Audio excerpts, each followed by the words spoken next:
Welcome to Samba Samba. Enjoy the video. In this video, I will show how to make stir-fry with top ramen noodles. Start by prepping all vegetables, proteins, and aromatics so everything cooks quickly. Boil noodles just until al dente, then cool them to prevent mushy texture. Heat a large pan until very hot, then sear proteins, add veggies by cooking time, toss in noodles and sauce, and finish with sesame oil and fresh herbs for bright. Measure ingredients before you start to keep the process smooth and stress-free. Chop carrots, bell peppers, onions, and greens into similar sizes so they cook evenly.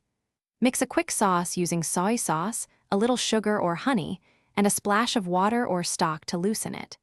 Grate garlic and ginger to release flavor immediately when they hit the hot oil, and have your noodles ready to fold in. Begin with a vigorous heat and a thin layer of oil so ingredients sear, not steam.